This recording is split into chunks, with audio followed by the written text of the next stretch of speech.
Ada Pak Sedidu, ada Pak Saud Situmoran gitu ya. Ada Bang Eros. Kemudian ada ya dan lain-lain gitu. Kemudian teman-teman dari tim pengacara, ada ada Pak Sedidu, kemudian dari pengacara itu ada teman-teman dari LBH Makassar. Dari LBH Jakarta, ada Kontras, ada LBH Pers gitu ya. Kemudian ada YLBHI dan kemudian teman-teman IM57 dan kemudian teman-teman dari Koalisi Anti Kriminalisasi Akademisi dan Aktivis gitu ya. Itu yang sebagai ini. Nah untuk penjelasannya, saya persilakan dulu untuk pertama dari Banturun dulu. Karena ini kita mengasumsikan, kita yakin bahwa ini adalah bagian dari pembungkaman demokrasi. Ke Banturun dulu. Oke, kawan-kawan sekalian, saya bukan kuasa hukumnya Bung Abraham Samad. Kuasa hukumnya tadi sudah disebutkan, ada LBH Pers, ada LBH Jakarta, ada Kontras, ya, ada yang lain-lain juga. Tapi saya datang ke sini karena tadi malam, ya, saya ditelepon oleh Bung Abraham Samad. Kenapa saya ditelepon? Karena dia mendapatkan panggilan dari Polda Metro Jaya karena didakwa, dipersangkakan melanggar pasal 310, 311 KUH Pidana dan juga pasal 27A, 28 Undang-Undang ITE. Nah, saya tidak ingin masuk pada substansi kasusnya. Tapi saya kenal Bung Abraham Samad ini dulu sebagai aktivis, sebagai advokat, ya. Dan sekarang banyak melakukan podcast. Nah, saya tahu Abraham Samad yang pernah jadi ketua KPK adalah orang yang punya integritas. Punya integritas, punya sikap, punya pendirian dalam membangun Indonesia yang lebih bersih dari korupsi, membangun Indonesia yang lebih baik, lebih adil. Dan saya tidak menyangka akibat podcast yang dilakukan oleh saudara Abraham Samad, dia dikriminalisasi. Tidak boleh ada kriminalisasi dalam negara Republik Indonesia ini terhadap wartawan, terhadap mereka yang punya podcast, ya, terhadap siapapun, karena ini membungkam kebebasan berpendapat, membungkam kebebasan pers. Dan ini saudara-saudara dilindungi oleh Undang-Undang Dasar 45, dilindungi oleh pasal 28 Undang-Undang Dasar 45. Undang-Undang Pokok Pers juga melindungi itu. Jadi tidak ada alasan sama sekali untuk memanggil, memeriksa, dan mengkriminalisasi saudara Abraham Samad. Kalau kita melihat pasal 310 dan 311, pasal 27A dan 28 Undang-Undang ITE, pasal itu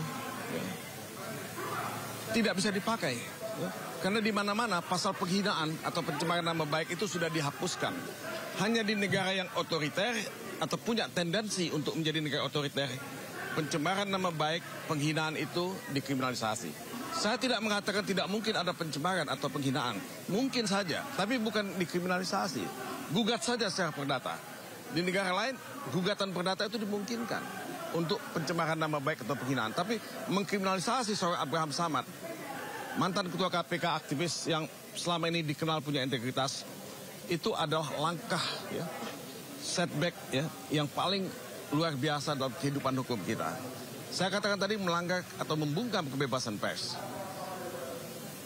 Anda tahu bahwa untuk setiap dugaan tindak pidana semacam ini mesti ada yang disebut niat jahat atau malicious intent. Kalau tidak ada malicious intent atau niat jahat, tidak mungkin, ya, ada tindak pidana. Nah, saya kira saudara Abraham Samad melaksanakan tugasnya sebagai warga negara yang baik, mencoba, ya, mentransformasikan dan mengkomunikasikan semua informasi untuk mencari kebenaran yang material, yang substansial. Dan itu yang dilakukan. Loh, kenapa dikriminalisasi? Kenapa dipidana? Nah, saya tidak melihat ada malicious intent di situ. Tidak ada niat jahat di situ. Apakah dari wajah saudara Abraham Samad kelihatan dia punya niat jahat? Enggak kan? Dia ini orang yang sangat lembut sebetulnya. Jadi kebebasan menyatakan pendapat, kebebasan berekspresi itu hak asasi yang mutlak, absolut, ya, dimiliki oleh setiap warga negara. Kami datang ke sini untuk mendukung saudara Abraham Samad, ya, untuk Indonesia yang lebih baik, Indonesia yang berkeadilan dan berhukum. Dan saudara-saudara, inilah zaman di mana penegakan hukum dipolitisasi. Inilah zaman di mana hukum dijadikan sebagai weapon. Ini yang disebut weaponization of law, ya. Nah, kalau ini yang dilakukan, negara hukum ini akan hancur dan Indonesia ini akan hancur. Tidak boleh ada weaponization of law yang mengkriminalisasi seseorang. Saya berharap Presiden Prabowo Subianto ya mendengar ini dan mulai melihat ya aparat penegak hukum Indonesia. Apakah itu kepolisian, apakah itu kejaksaan, apakah itu pengadilan ya, bahwa kita berada di ambang bahaya. Di ambang bahaya negara hukum ini sedang diancam dan kita semua akan menjadi korban dari kesewenang-wenangan ya, dari aparat penegak hukum kalau ini tidak dihentikan. Saya minta kepada pihak kepolisian betul-betul untuk menjaga ya kewibawaan hukum, karena hukum itu panglima, tapi hukum tidak boleh disalahgunakan atau dijadikan senjata untuk menghantam mereka yang cerdas dan kritis terhadap kekuasaan. Demokrasi membutuhkan kritik. Demokrasi membutuhkan pendapat yang berbeda. Dan kita semua mencintai Indonesia. Kita semua ingin Indonesia lebih baik. Ini semua adalah dalam konteks membangun Indonesia yang lebih baik karena kita cinta pada bangsa ini. Dan saudara-saudara, 80 tahun kita sudah merdeka. Apa yang kita capai sebagai bangsa, sebagai negara? Secara ekonomi kita sudah diambang kepailitan sebetulnya dengan utang yang begitu besar. Secara hukum kita juga semakin jatuh ke titik yang paling nadir di Indonesia ini.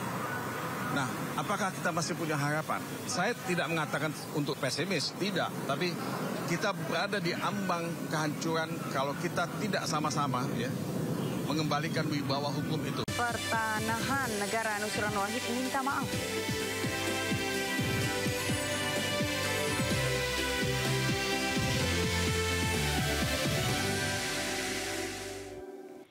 Pemirsa, banjir merendam Kecamatan Priok, Kota Tangerang, diantaranya di perumahan Garden City dan perumahan Total Persada.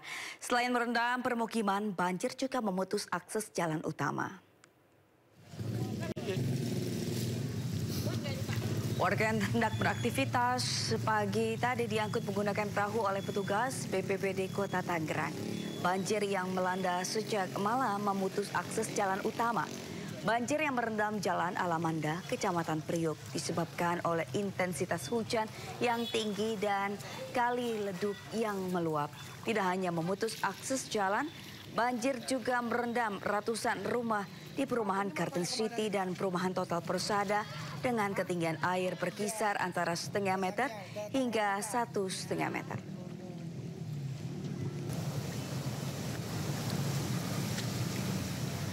Sebelumnya, sejumlah lansia dievakuasi warga saat banjir menggenangi perumahan Garden City di Tangerang, Banten.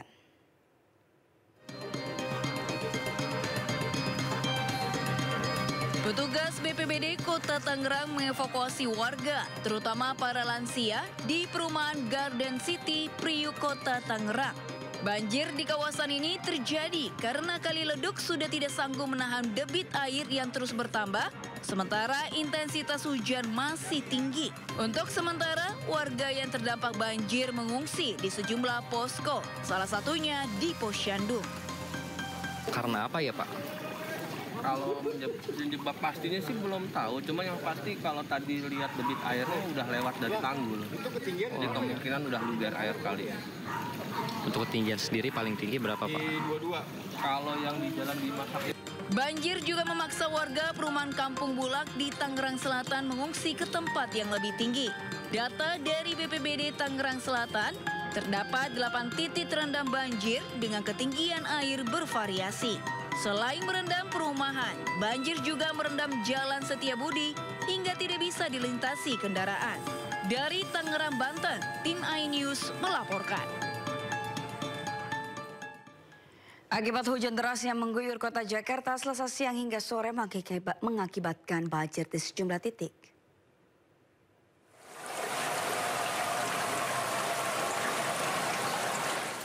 Banjir setinggi 1 meter merendam permukiman warga Gang Musola, Ulu Jami, Pesanggerahan, Jakarta Selatan.